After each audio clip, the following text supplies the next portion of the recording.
एक समय श्री महादेव जी पार्वती के साथ भ्रमण करते हुए मृत्युलोक में अमरावती नगरी में आए। वहां के राजा ने शिव मंदिर बनवाया था, जो कि अत्यंत भव्य एवं रमणीक तथा मन को शांति पहुंचाने वाला था। भ्रमण करते समय शिव पार्वती भी वहां ठहर गए। पार्वती जी ने कहा, हे नाथ, आओ आज इसी स्थान पर 64 पान से खेलें। खेल प्रारंभ हुआ। शिवजी कहने लगे, मैं जीतूंगा।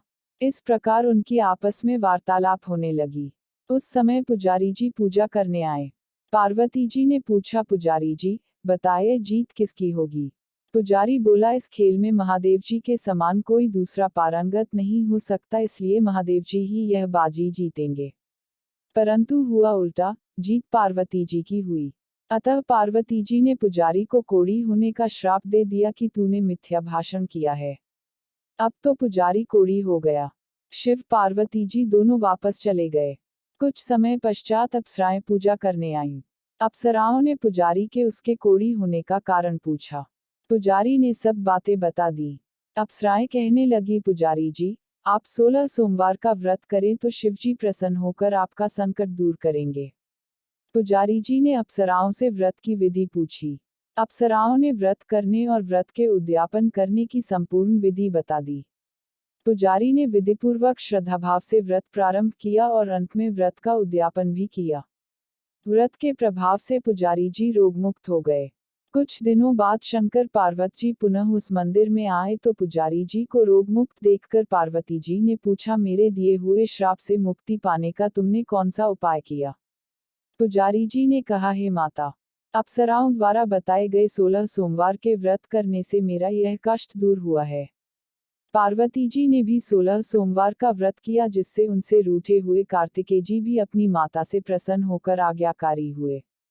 कार्तिकेय जी ने पूछा, हे माता, क्या कारण है कि मेरा मन सदा आपके चरणों में लगा रहता है। पार्वती जी ने कार्तिकेय को 16 सोमवार के व्रत का महात्म्य तथा विधि बताई।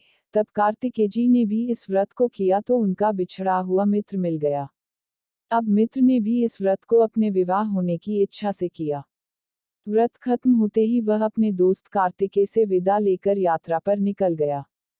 दूसरे नगर पहुंचते ही बृहदत्त को पता चला कि वहां के राजा की कन्या का स्वयंवर था।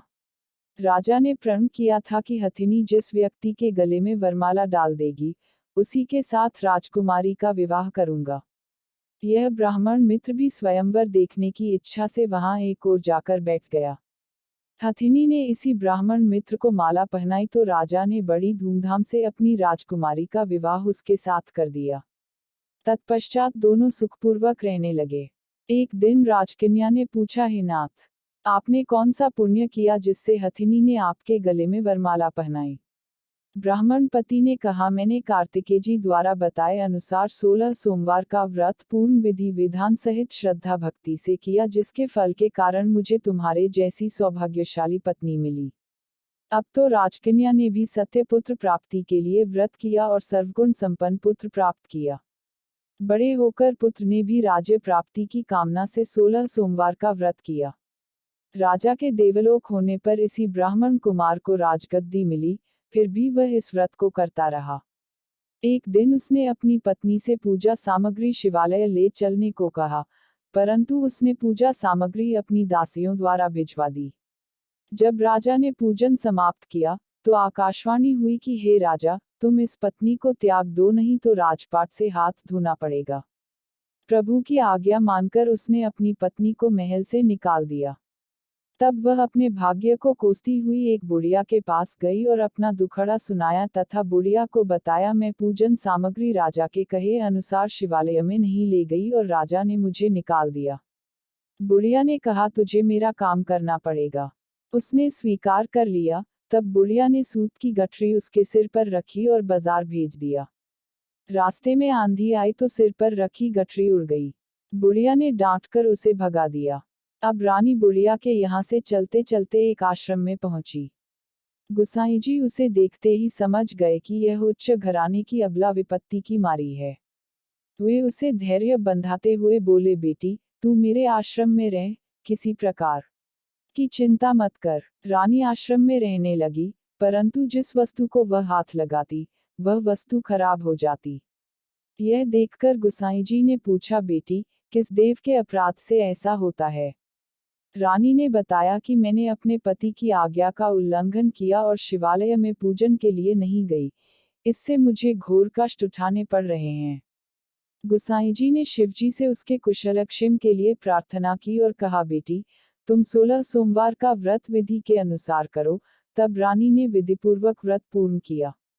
व्रत के प्रभाव से राजा को रानी की याद आई और दूतों को उसकी खोज में भेजा। आश्रम में रानी को देख दूतों ने राजा को बताया। तब राजा ने वहां जाकर गुसाई जी से कहा, महाराज, यह मेरी पत्नी है। मैंने इसका परित्याग कर दिया था। कृपया इसे मेरे साथ जाने की आज्ञा दें। शिवजी की कृपा से प्रतिवर्ष 16 सोमवार का व्रत करते हुए वे आनंद से रहने लगे और अंत में शिवलोक को प्राप्त हुए। कथा सुनने के पश्चात शिवजी की आरती, ओम जय शिव ओंकारा, गाएं।